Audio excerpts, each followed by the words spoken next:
خپلې ګېډې ته هم حرامه مه غورځوه، خپلو بچو له هم حرامه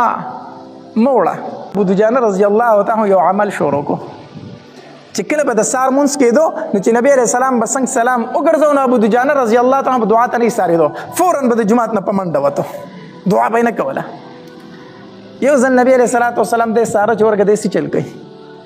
نو چې څنګه نبی علیه السلام سلام وګرځاو ابو دجانه رضی الله تعالی په منډه د مسجد نه ووته. نبی علیه السلام په دویمه ورځ باندې سارو، په دویمه ورځ بیا داسې چلو کو د سهار په مانځه کې چې نبی علیه السلام سلام وګرځاو دی فوراً په منډه د مسجد نه ووته. په درېیمه ورځ بیا نبی علیه السلام سارو نو چې په درېیمه ورځ نبی علیه السلام بیا سلام د سهار د مانځ وګرځاو، ابو دجانه منډه کړه چې دی وته د جومات نه، نبی علیه السلام یې ودرېږه لکه ابو دجانه ودرېږه. ابو دجانه رضی الله عنه ودرېدو، بیا راشه زما خواله، دی راغی د نبی علیه الصلاة والسلام خواله کېناستو. نبی علیه الصلاة والسلام ورته وفرمایل ابو دجانه زما په خیال چې ستا الله ته څه حاجت نشته دی،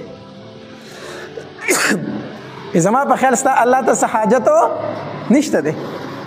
د الله پاک پیغمبر زه خو الله ته ډېر محتاج یم،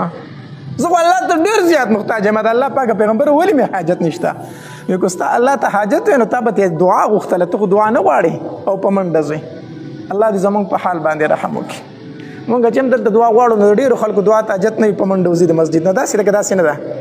زه دلته دعا غواړم دغلته د مسجد په دیوار باندې ځای نه وي وځي، دا هغه خلک چې د دوی الله ته ضرورت نه وي. دا پوره خلک راغلی دی، ښه دا څه راغلی دی؟ دا پوره خلک دی، دوی ضرورت نه لري، دا ډېر مالدار او د الله نه بې پروا خلک دی. که چېرته الله ته ضرورت وي په دې دعا کې به شرکت کو. ځکه حدیث مبارک کې راځي نبی علیه الصلاة والسلام فرمایي په یو څو موقعو باندې الله د انسان دعا نه رد کوي.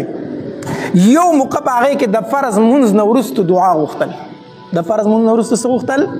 دعا غوښتل. په دې ټایم کې الله د انسان دعا نه رد کوي. نو موږ دلته دعا غواړو دوی منډې وښي، دا هغه خلک چې الله ته ضرورت نه وي دا پوره راغلي دي. الله دې زموږ په حال باندې رحم وکړي. نو نبی علیہ السلام ابو دجانه رضی الله تعالی عنہ فرمایلی ابو دجانه کو ستا الله ته حاجت وي خو په دعا ته به ایسارېدې، ته خو دعا نه کوې، په منډه د مسجد نه وځي. ابو دجانه رضی الله تعالی عنہ فرمایلی د الله پاکه پیغمبره زه په منډه د مسجد نه ځکه وځمه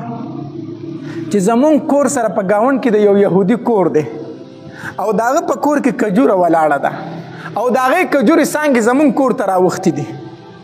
نو د شپې د هغې کجورې نه څه کجورې زمونږ کور ته ښکته غوري ته راتاوي شوي دي د شپې. زه په منډه ځکه کور ته ځمه، هسې نه زما وږي بچي راپاسي او دغه کجورې راټولې کړي او وایي نه خوري چېرته. نو زه په منډه ځکه ځان رسوم چې هغه کجورې راټولې کړم، هغې ګاونډي ته حواله کړم چې ستا د کجورې نه زمونږ کره دا دانې راتاوي شوي دا واخله. هسې نه چې زه ځمه کور ته او زما وږي بچي راپاسېدلي او دغه کجورې خوړلي، هسې نه زما د بچو ګېډې ته حرامه چېرته لاړه نه شي. د الله پاکه پیغمبره یو ځل مې خپل بچی ولیدو چې کجوره یې راغستې وه د هغې نه خوړلی، د الله پاکه پیغمبر تالو ته مې وله ګوته ورسوله، کجوره مې ترې رابار کړه. ځکه زما بچی په جړا شو، نور بچي مې راته هم په جړا شو. ما وی چې ای بچو جاړئ مه خفه کېږئ، ما زه دا نه غواړم چې ابو دجانه په میدان محشر کې د غل په نوم سره وبللی شي. په میدان محشر کې ابو دجانه د چا په نوم وبللی شي؟ د یو غل په نوم باندې وبلی شي، د پردۍ کجورې پټې کړې وي خپلې بچو له یې ورکړې وي. الله دا خبرې چې ابوبکر صدیق رضی الله عنه واورېدې خواته یې ولاړو، د سترګو نه یې اوښکې روانې شوې، تپوس یې ونه کړو، فوراً هغې کور ته ځان یې ورسو، د یهودي کور ته. یهودي ته ویي دا کجوره چې په څومره ریټ خرڅوي په ما یې راخرڅه کړه. هغه په دوچن په دوچن دی په ډېر ګران ریټ باندې هغه کجوره خرڅه کړه او واپس راغی. وی ابو دجانه اوس دې بچو ته دغه کجوره ورکوه چې خوري، ما تا دپاره واغېستله، ما ستا دپاره واغېسته. دا د نبي علیه السلام سره مینه وه، دا د نبی علیه الصلاة والسلام سره محبت و، دا د نبی علیه الصلاة والسلام سره عشق و چې نبی علیه السلام وفرمایل د حرامو نه ځان وساتئ. بیا سوال نه پیدا کېږي چې د هغې صحابي هغې ماشوم بچې ګېډې ته چېرته حرامه تلي. مونږ هم وایو زمونږ د نبی علیه الصلاة والسلام سره څه ده؟ مینه ده، محبت دی، عشق دی، صرف د خولې خبرې دي. یقین په الله وکړه،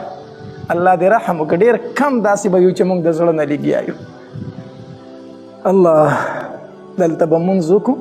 لکه مونځ خو پرېږده، اکثر په جومات کې په غیبت باندې لګیا یو. داسې ده که داسې نه ده؟ زه ستاسو له ټولو دا خبرې اورم، زه ښکته کمره کې ناست یم، ښه بره به ناست یې، په بل باندې خو به خبرې راغښتې. عجیبه انسانان یې، په جومات کې ناست یې غیبت په کوئ، په چغه چغه لګیا یې. ما د کتاب کتو ته پکې هم پرېنه دی.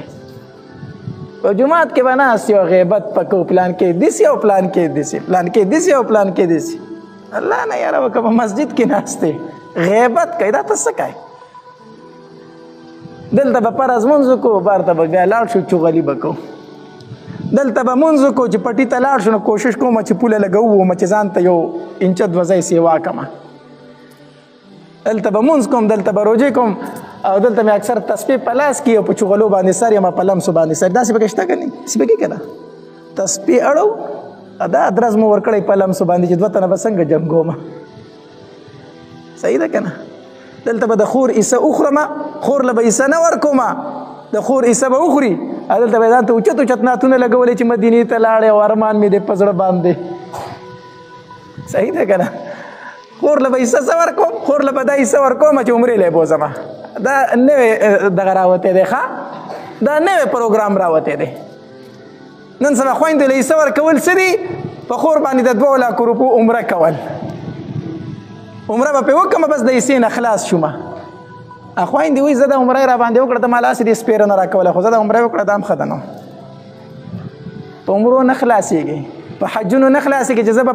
په خور باندې عمره وکړم او بس زه به خلاص شم زه به په خور باندې حج وکړم خلاص به شم هلته به ما ته په بیت الله شریف کې دعاګانې وکړي دعاګانې درته کوي د سره نه قبلېږي ستا په ګېډه کې حرامه پرته ده خو دا خور وایي الله وایي بخه خو الله فرمایي وایي ستا عیسی خوړلی او ته پرې ناراضه یې څنګه یې وبخمه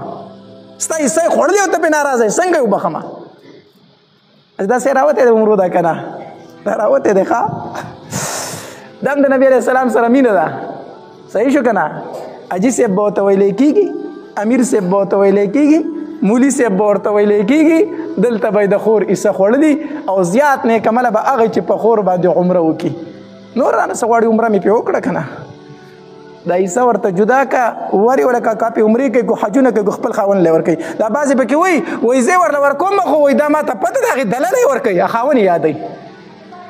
خور له عیسه ورکوم خو خاوند یې دله دی وایي هغه لی ورکوي لکه نه دا تا ته چې پاتې شوي ته یې چاله ورکوي ته یې بچو له ورکوي که نه ورکوي ته یې د ښځې له ورکوي که نه ورکوي نو د هغې هغه خاوند نه دی هغه له به یې نه ورکوي چا له به یې ورکوي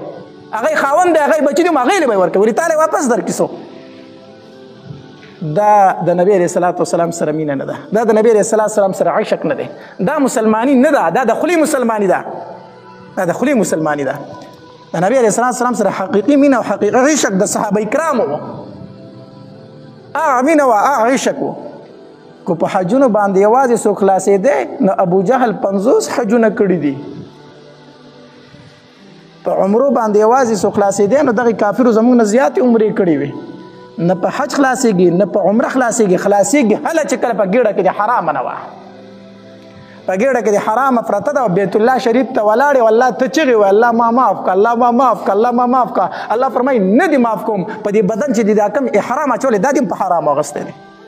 دا دې په حرام اغوستی دی ومطعمه حرام ومشربه حرام وملبسه حرام فانا یستجاب لذلک خوراک دې د حرامو اسکاک دې د حرامو لباس دې د حرامو د کوم طرف ستا دعاګانې زه قبولې کړم نو که د بیت الله سره ولاړې که نه نو دا ستا د قبولیت نښه نه ده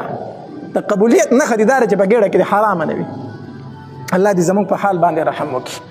دا خبرې ځکه کومه نن سبا د حلال او د حرام تمیز مکمل ختم شوی دی سود زیات شوی دی د ختم زیات انډرپلۍ سیوا شوي دي د چانسونو بیې سیوا شوي دي کومه حرامه موږ معاشره کې نه ده موجوده حرامه موجود ده یقین په لکه ډېر کم خلک به داسې چې زه دا کار نه کوم دا حرام دی ډېر خلک دې چانسونو ته ناست دی لکه وایي چانس مې ووه د چانسونو پیسو ته ناست دی دا نه وایي چې چانس مې ووه ځان له مې اور د جهنم تیار کړو نو به هر حال اول معاملات دویم ځل باندې څه شی دی عبادات اول معاملات دویم عبادات ځکه د عباداتو دارومدار په معاملاتو باندې دی کو د یو انسان معاملات ټیک وو نو عبادات قبول دي کو د یو انسان معاملات ټیک نو عبادات